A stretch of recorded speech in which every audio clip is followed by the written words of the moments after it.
Hello, everyone. My name is Danielle Norwood, and I'm the host of the Danielle Norwood Show on 580 WIBW and FM News 104.9. And I would like to thank you for joining us on our Facebook Live for a few moments on our Alpha Media Topeka family of stations. Now, today we're going to learn about a topic that's not too readily addressed, and that's homeless pets. To educate us about this, we have Dr. Alison Crow with the Street Dog Coalition and Amy Cobb Hasty, Valeo Behavioral Health Development Director. Ladies, thank you for joining us. Thank you. It's great to be here. Thank you so much for having us on. Dr. Crow, I want to start with you. Tell us about the Street Dog Coalition and how you became involved with it. So it actually started out with meeting one of the homeless case managers from Valeo. We both were at the YWCA's Day Center at the same time and met in January 2020. And he mentioned that they were doing outreach at some of the camps near the rescue mission.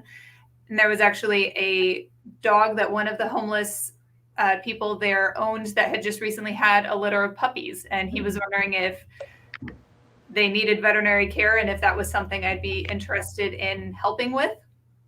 That was, I had honestly at that time never been to a homeless camp, didn't know what Tent City was. That was all very new to me, but I just said, sure, we'll see what we can do. So we went down there. My boss from my clinic, Animal Clinic of North Topeka, said, just go ahead and take whatever you need. So they donated dewormer, vaccines, and we just went down there one day in January. We're able to tend to those puppies, and then ended up seeing about 10 dogs, a litter of 10 puppies, and a cat that day, and just went from there.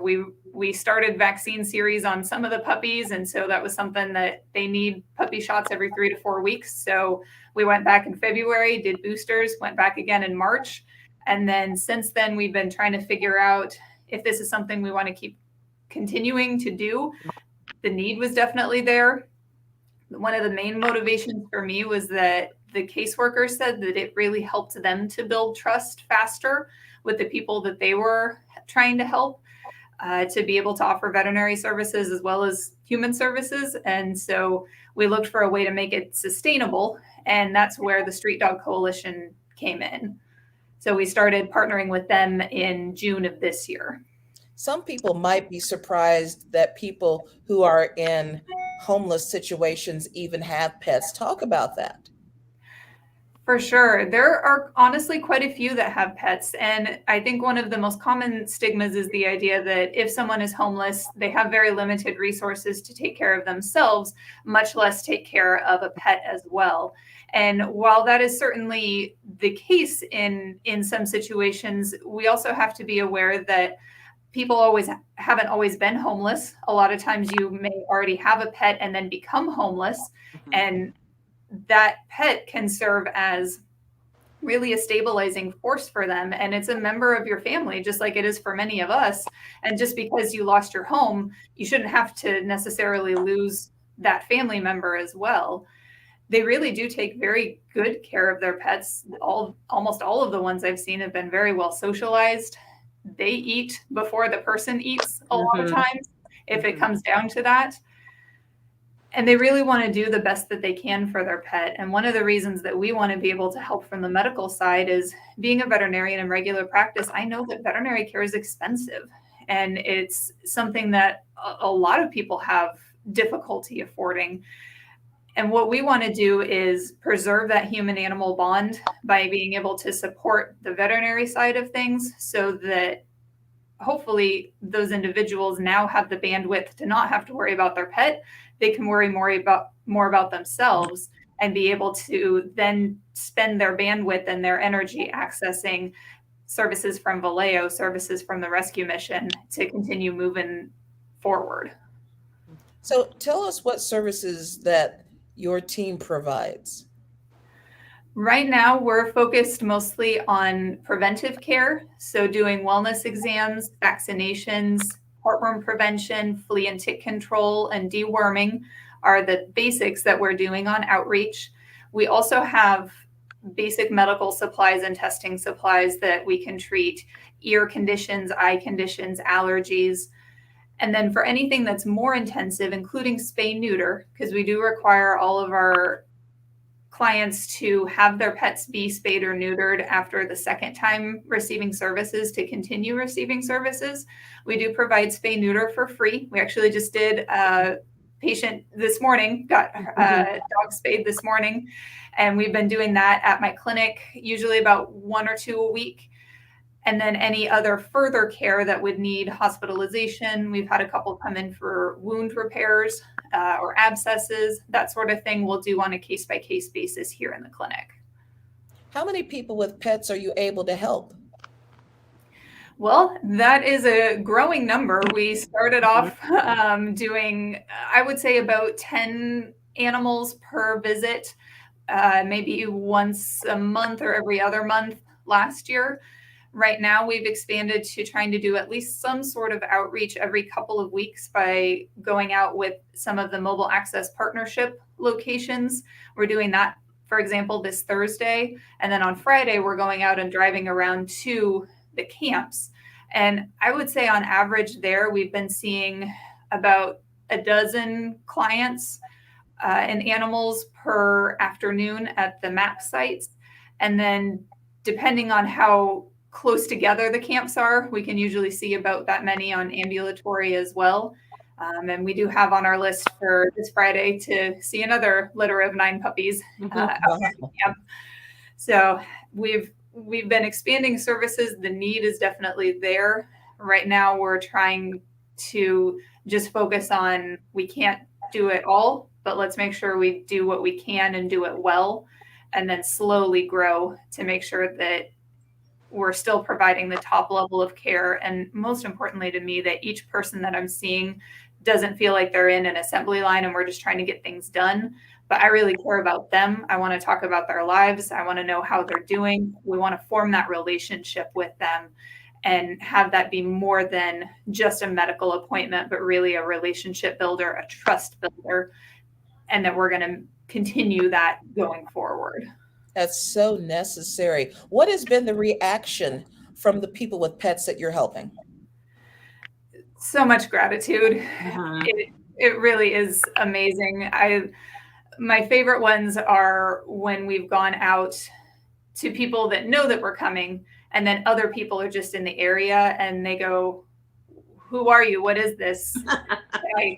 Can I get my pet seen too?" And we're like, "Yeah, come on over." You know, as long as we fit that criteria of homeless or at imminent risk of homelessness, we'll see you. And they're just dumbfounded. They want to know, why are you here? Why are you doing this? And that's when we can share both from my personal motivation is 1 John 4:19, that we love because Christ first loved us, that we can show that compassion and that love. And we just want them to know that they are valued, that they are seen, and that we're doing this because of that. And the way that the Street Dog Coalition puts it is that we want to care for the lives on both ends of the leash. And so we really try to emphasize, we love your animal, but I'm not here just for your animal. I'm here for you. And I'm here because you two together, that team, that human animal bond is valuable. And you recognize that, and we recognize that. And that's what we want to try to support. What a wonderful thought. Amy, I want to bring you in. How did you hear about Dr. Crow's work?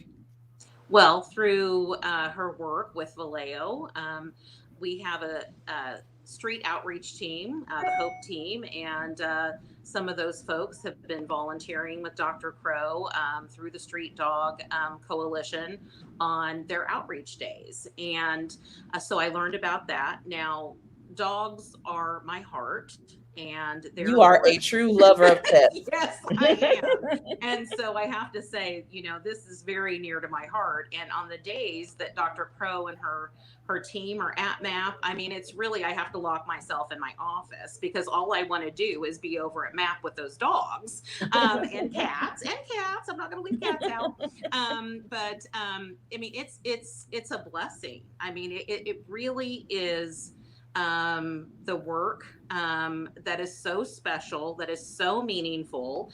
Not only are these these animals getting these preventative services and vaccines and being seen and cared for. But I mean, they have sweaters and leashes and dog food and bowls, for them to, go home with. And so it's just a really marvelous feel good, service that's provided, and one that's very necessary. I can tell you, Dr. Crow was talking about the 9 puppies that she's going to outreach. That came to us through our MAP Facebook page this morning. I got a message from someone saying, "Oh my goodness, my dog had puppies. What can I do? Are there any services?" And I said, "Well, yes, actually there is." And so I was able to forward those messages, and this individual can't get 10 dogs to the MAP site, so Dr. Crow just graciously said, "Well, no problem, we'll outreach them." And so this has been a beautiful, very positive addition to the Mobile Access Partnership. And we can't thank Dr. Crow and her staff enough. Wonderful. Dr. Crow, as we get ready to conclude our time, how can we help you continue this important mission? Thank you so much for your interest. And it really has been so amazing to have so many people that are wanting to get on board and wanting to join us. And I would say right now, where we're at, one of the honestly limiting reagents is me. Just that, I can only go out so many days. And so we're trying to figure out schedule wise how often we can go out. Right now, I would say anyone who has any leftover medications or, collars, leashes, food, anything like that. I know a lot of our clients, when they have dogs that have to, switch from one diet to another, and they have leftover food that they're like, I don't know what I'm going to do with this. Those sorts of donations are things we are happy to take and kind of pay it forward. So those types of things can be dropped off volunteer wise. We are looking at, the more we go with the MAP sites, especially, we can use more volunteers to help. And you don't have to necessarily be trained as a vet tech or anything like that. We need people to help entertain puppies while they're waiting to be seen and talk with people about their pets. So if you really like pets and talking about pets, we can use you just to help people feel comfortable and have someone to talk to while they're waiting to see the vet at those MAP sites. And as we grow, I think we'll definitely have more opportunities for people to get involved. Even if you just want updates, definitely check out the Mobile Access Partnership Facebook page, because we usually post our updates on there. And then if you want to contact me directly, our email is topeka@thestreetdogcoalition.org. And I'd be happy to get people updated or answer any questions that way as well. Well, also, you. Danielle, may I say something? Feel free. Since I'm a development director, I have to go this direction. We definitely, Dr. Crow and her team could use some financial support. It's the year end. Everybody is thinking about the holidays and gratitude. So all of us animal lovers out there, let's join together and make a donation of any amount. Any amount will help. The way to donate is listed on the banner below. You can go there and donate, and that would be a wonderful way to show appreciation for all of the amazing work Dr. Crow is doing. Well, ladies, thank you for your time today. Dr. Crow, thank you for the amazing work that you're doing, just being so selfless and giving to our community. We certainly appreciate you. And of course, Amy, we definitely appreciate Valeo and all of the work that you're doing in our community to strengthen us and let everybody feel loved and connected on. And it's a beautiful thing. And we will chat again in a couple of weeks and learn more about Valeo's opportunities that they have going on in our public. And thank you all for tuning in today. We certainly do appreciate you watching us. I'm Danielle Norwood from the Danielle Norwood Show on 580 WIBW and FM News 104.9. Enjoy the rest of your day.